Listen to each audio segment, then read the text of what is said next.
Un fuerte saludo para todos ustedes, les habla el profe Ra. Y antes de comenzar, un minuto de su atención. Les recuerdo que si buscan y encuentran este símbolo en cada una de las láminas de esta presentación y pinchan sobre él, podrán escuchar una explicación asociada a la presentación que están viendo.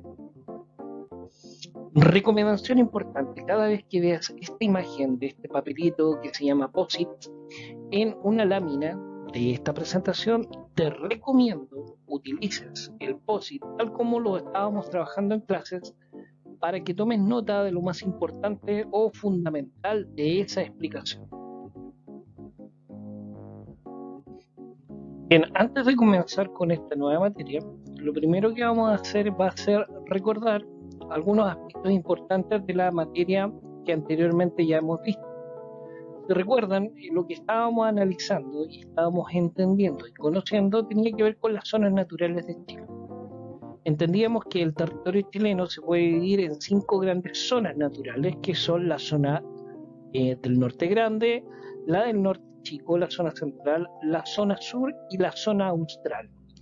Estas zonas naturales se caracterizan por elementos físicos que las forman y que a su vez le hace la diferencia entre ellas. Aquí surge una pregunta importante: ¿qué elementos son característicos de cada zona natural? Respondiendo a la pregunta anterior, existen componentes en cada una de las zonas que van a ser determinantes para poder identificar y también generar las diferencias entre una y otra. Por ejemplo, uno de los componentes más importantes entre zona y zona tiene que ver con el relieve, que ya entendíamos que era un conjunto de formas que presenta la superficie del territorio. También otro componente importante tiene que ser el clima, que definíamos como un conjunto de condiciones atmosféricas que caracterizan a un determinado lugar durante un periodo de tiempo. Otro componente tiene que ver con las aguas superficiales, que entenderemos por ella un conjunto de masa de agua que existe sobre la superficie de la Tierra, dígase lagos o ríos, ¿ya? Y otro componente también que resulta ser tremendamente importante tiene que ver con la biodiversidad, y entenderemos por ello un conjunto de variedad de seres vivos presentes en un ámbito natural e incluyen tanto las especies animales como las especies vegetales. Existen otros elementos también que permiten caracterizar zonas naturales. Entre ellos encontramos la presencia de los recursos naturales y la relación del ser humano con este recurso y con este medio, ¿ya?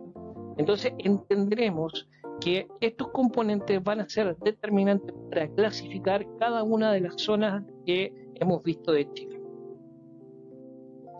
Bien, entonces, recapitulando, nuestro país se divide en 5 grandes zonas. Estas son el norte grande, el norte chico, la zona central, la zona sur y la zona austral. Respecto a cada una de estas zonas, cada una de ellas tiene aspectos y características que son determinantes, que hacen ciertas semejanzas y ciertas diferencias. En ese sentido hay características que son fundamentales. Va a ser el relieve, el clima, la biodiversidad, la contención de agua existente en cada una de estas regiones, y como lo hemos visto en las clases anteriores, ya hemos podido lograr determinar los conceptos asociados a cada uno de esos términos. Entonces ahora ya estamos listos para continuar con nuestras clases sobre las zonas. Bien, el objetivo de la clase del día de hoy tiene que ver con identificar los recursos naturales de Chile y la diferencia existente entre ellos, ¿ok? Anoten eso en su cuaderno. Bien, el título entonces de nuestra clase es Recursos naturales del territorio chileno y el desarrollo sustentable. Para ello dejé esta imagen para que ustedes puedan apreciar, y me imagino que ya deben de haber identificado de qué trata. Aquí nos surge inicialmente 2 preguntas importantes. Primero, ¿qué tipo de recursos se están explotando? Y la segunda gran pregunta ese recurso que están explotando y que uno ve en la imagen, ¿será un recurso limitado o ilimitado? ¿Y por qué piensas que eso es así? Debemos entender que cuando decimos limitado es algo que se va a acabar. Cuando decimos ilimitado, algo que no se va a acabar. Por ende, estos dos cuestionamientos nos van a acompañar toda la clase de aquí en adelante. Recursos naturales. Lo primero que tenemos que hacer es entender cuál es el concepto de recurso natural que nosotros vamos a trabajar. En este sentido, lo que debemos entender es que los seres vivos necesitan de ciertos elementos básicos para sobrevivir. Por ejemplo, los seres humanos requieren de agua, la cual obtienen de la naturaleza. Como el agua, son muchos otros recursos que obtenemos de la naturaleza y que utilizamos para satisfacer nuestras necesidades. Demuestra un pensamiento de un biólogo muy importante y reconocido en el mundo que dice que el ser humano utiliza de su ambiente natural un gran número de factores y elementos abióticos y bióticos que constituyen, al darle ese sentido de provecho para el ser humano, los recursos naturales. Muchos de estos recursos son convertidos y en última instancia en bienes extremadamente elaborados. Finalmente, entonces, entenderemos que los recursos son los elementos básicos para nuestra supervivencia. Pero como decíamos en la presentación de nuestra clase, necesitamos determinar y dejar establecido qué es un recurso que es limitado y un recurso que es ilimitado. Para poder entender esto, vamos a transformar esas palabras en una categoría y vamos a hablar de recursos renovables y recursos no renovables. Y tendremos que entender que los recursos renovables tienen la facultad de regenerarse, o sea, volverse a construir o volverse a generar. Aunque algunos lo hacen a mayor velocidad que otros, estos recursos no deben ser sobreexplotados, ya que algunos corren el riesgo de agotarse. Por otro lado, los no renovables, su explotación supera su capacidad de regeneración.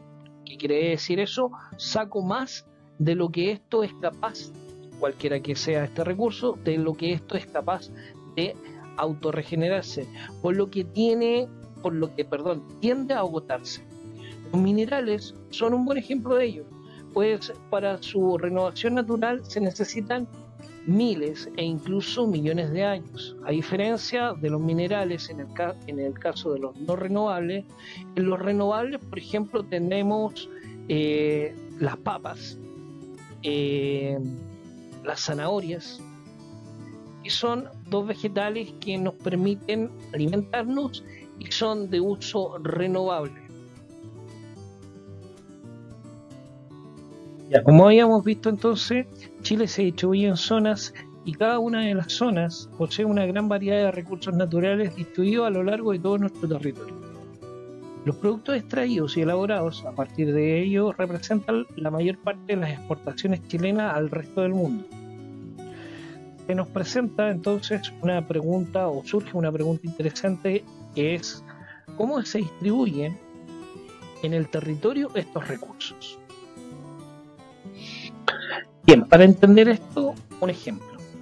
Primero, en Chile existe una gran variedad de recursos mineros, los que han sido explotados, es decir, extraídos desde épocas muy remotas. Actualmente, la producción minera tiene una gran importancia para Chile, especialmente la gran minería del cobre, es decir, la que se realiza a escala industrial.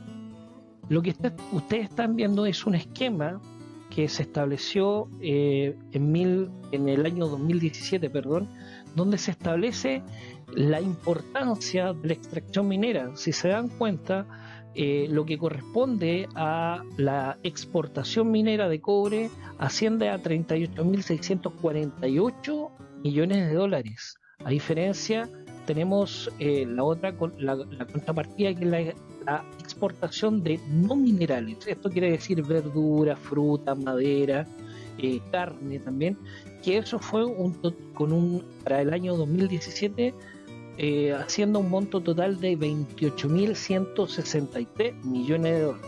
Nos damos cuenta entonces claramente de que las exportaciones más importantes que tiene Chile este año y para los años que siguen va a ser la minería y particularmente la extracción del cobre en Chile, en la zona del Norte Grande.